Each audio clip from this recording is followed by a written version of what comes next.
Hello everyone and welcome back to another episode of Myth Busting. This episode is going to be a mix of questions from the comments and also a couple of old tests revised for 1.14. And we are in 1.14.2 and we're starting this one off by shooting this campfire over here. I've got a flame enchanted bow and when we shoot it, it gets set on fire as you can see. In one of the last episodes we tried this test and it didn't work, but we are now in 1.14.2 and this feature has been added. Some of you suspected that maybe the devs watched the Myth-Busting series, but actually this was a feature on the Bedrock edition of the game, so now there is some more parity between the editions, as you can do this on Java edition now. Our first myth of the episode requires split screen. Over on this side is 1.14.2 and over on this side it's 1.14.2. And the myth is that the reach distance has changed in 1.14.2. Now you won't be able to see what block I'm looking at on the video. There's this black outline that will probably get lost in compression, but if I reach down as far as I can go, that block right there is the furthest one down below I can reach. And then in 1.14.2 we're going to do the same thing. We're standing on top of 4 blocks by the way. This time I'm able to reach a little bit further and break the block at the very bottom. So let's jump off and have a look. And you can see that we were able to reach further in 1.14.2. Now this is all due to the change of the player's hitbox. In 1.13 I crouch and this is what happens. The white box goes down ever so slightly and the red stays where it is. But in 1.14.2 both the red and the white come down with the player. So the box overall gets smaller and the eyeline distance gets lower as well, and this actually allows us to reach further. So in 1.13.2 you can reach down to the 3rd block below you when holding shift, but in 1.14.2 you can reach all the way down to the 4th block. It's a good thing to know if you're a builder. Of course, having that extra reach might come in handy every now and then, and these changes are probably related to other player hitbox ones like this, where you'll get squashed inside of a block. It's all part of these hitbox changes in 1.14.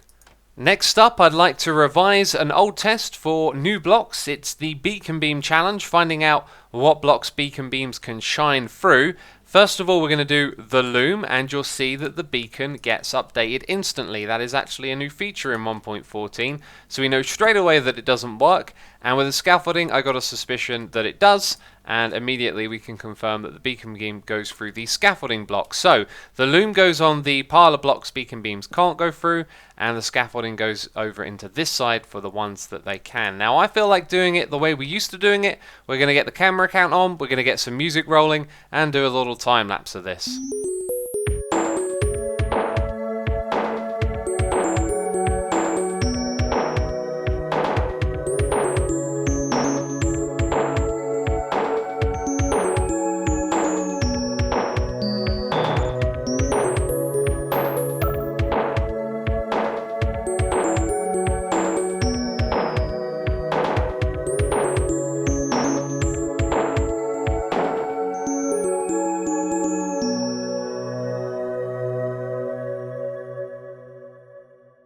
So we still have work to do, as you may have noticed. I got a few items here in my hotbar. First of all, these are the ones that the beacon beam can go through.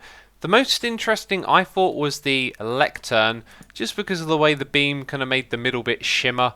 Looks very odd, doesn't it? Looks really odd, actually. But the most interesting discovery is all, and I'm sure I learned of this in one update and then just forgot about this old myth busting challenge, but the beacon beam will now go through slabs. It will go through stair blocks and it will go through walls as well. Fascinating, right? That's why we do these tests over and over again. So there's now a whole bunch of blocks here that I need to get rid of. And yes, if you're wondering, I went and tested all of these, and after I did my test on the time lapse, I went and tested all the old ones as well. It does work for all of them. Next though, we're going to look at putting some blocks that we can't actually place on top of the beacon beam by using commands, which I know isn't particularly useful for survival, but it can be done. Let's start off with this one. The bamboo sapling can be placed on top of this, and so can the regular bamboo block. The wither rose will go on here, as does the cornflower and the lily of the valley. And the sweetberry bush at all of its different ages will be able to go on there as well. I know it's kind of pointless because you can't do it in survival, but you know, we've done it, and that's all of the new blocks covered. So now I'm going to make a couple of clarifications related to myth busting, then we're going to revise an old test for 1.14, and last of all we'll look at two myths to do with mobs and scaffolding, and also villagers and their pathfinding. But right now, those clarifications, one of them was an upvoted comment that I saw a couple of times saying that I should have just used string over here for this test with Enderman. Remember peeps, a comment is just a comment. A video of someone doing a test is a video of someone doing a test. So I put down some string and I'm clicking frantically. You can see it's not possible to put scaffolding on top of string. This has now made me very curious if Enderman will teleport to string. We've probably done that test in the past. They won't. And if we head over here, by the way, this is actually called tripwire when it's placed down. So it's string when it's in your inventory, and when you place it, it becomes tripwire. And speaking of things that like string, in one of the last episodes we learned that cats would survive fall damage. I would like to take a moment to remind you that the cat is a new mob in 1.14. So you're probably thinking, no Asuma, I have seen cats before. Let's go and jump into 1.13. So here in 1.13, if I try to summon a cat, you'll see that it doesn't exist. That's because they're actually part of the ocelot mob. So the two have now been separated. Here is the thing. In order to get the cat, you had to add a tag to the ocelot mob, and then that would create the cat type that you've been created. Now the properties of the ocelot have basically just been copied across to the cat. If we summon an ocelot up in the sky, it will fall down, and like the new cat mob, it doesn't take fall damage. And why on earth that landed and then produced two babies, I will never know. That was very, very peculiar. That makes no sense whatsoever. So now it's time for us to revive an old test with the new blocks of 1.14. It is the instant mine test, where we find out if the block can even be instant mined, and if it can, or what tool can you do it with. We've got all of our tools over here and the testing area, which has grown rather large over time, so I decided we need to shake things up, as in 1.14 there is a lot of blocks, and yes, I'm going to be testing all of these to figure them out. The first one we're going to check out though is the jigsaw block, and fun fact for you, in survival you can't break it, you can't place it either, so we're going to put a block here, and now we're going to use a clone command to put the blocks into place. So that saves me having a row for each block. I just put the one here that I want to change, and then I can clone it into existence. And as you'll see, I mean, it looks like I'm trying to break it. Trust me, I'll be here all day. You can't break this block in survival. The composter's tool of choice is the axe, and with efficiency 4 you can instant mine it, efficiency 3 not so. So the fletching table, the axe is the tool of choice again, but efficiency 5 and haste 2 not enough to instant mine, so this one can't be instant mined. This is exactly the same for the barrel, haste 2, efficiency 5, no instant mine. We are getting through the axes first of all, aren't we? The cartography table is another one for the axe, and again, efficiency 5, haste 2, no instant mine. And now I'm going to sound like a broken record. Again, efficiency 5, haste 2, no instant mine.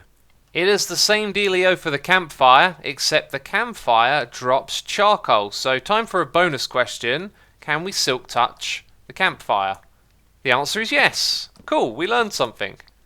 Once again, the smithing table, tool of choice is an axe, but haste 2 and efficiency 5, no instant mine.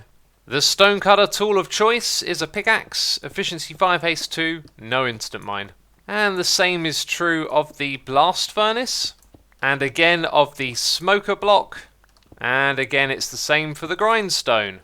The loom is for the axe, and again it can't be instant mined.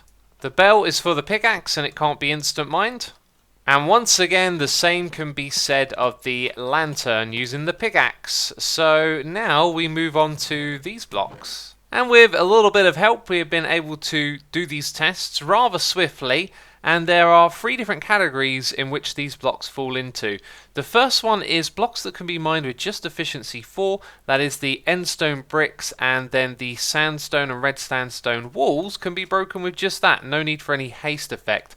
Now all the blocks that you see over here with haste 2 and efficiency 5 can be mined instantly. And then we have the non-instant mine blocks. I was a little surprised to see our smooth quartz stairs and slabs over here. We also got the sandstone variants. The brick wall wasn't unsurprising, nor were the nether bricks, and also the mossy cobblestone. So back to the myths. I got a comment, a question, saying that villagers were stupid and when they pathfind to a bed, they will walk through berry bushes. This turns out to not be true. A very simple test, and we can clearly see that they will walk around the berry bushes that will damage them. Now we're going to make the test a little, sorry about that, and again, a little unsavory as we block their path entirely. Now what will they do? Nothing. So I think this myth is busted. They can indeed pathfind around sweet berries. Now what will they do when they're in a panic? They still kind of look like they're not going through them. I mean, they nudge each other into them. That's the most that we see here. So yes, they do know that these blocks can damage them and they pathfind around them. So there is one question I have been asked a lot, and that is if mobs can use scaffolding. Now I have certainly seen some strange behaviour involving mobs and scaffolding, but I'm not going to put a conclusive answer on these tests that I'm about to show you. The first one is to just put a creeper the other side, and as you can see, it makes its way through the scaffolding over to us. So it can pathfind through scaffolding. That is not a problem. So our next test is to have a row of scaffolding in front of this step up right here. What we'll see the creeper do is actually go inside of the scaffolding as if it wasn't there and jump up to the next block. So let's summon it in and encourage it to come towards us. You can see it jumps up as it goes through the scaffolding. This time you can see that the scaffolding here will need to be climbed in order to get to the next block up. And what we're going to see the creeper do is basically walk towards us and get stuck in the scaffolding, but it will actually do this thing where it jumps up and down when it pathfinds and walks through the scaffold, and it can actually then get on top of the scaffold and climb up to us. If we're going to see that or not, I'm not quite sure. There we go, it did it, and I don't think it intentionally climbed the scaffolding there. So this is as far as my testing is going to go. I have tried a few other things, but it always feels like the mobs are accidentally using the scaffolding, if at all. And I think this is a really good test, actually, of how they work, because we've seen the creeper go through the scaffolding as if it wasn't there, and now it's acting like this scaffolding isn't here either.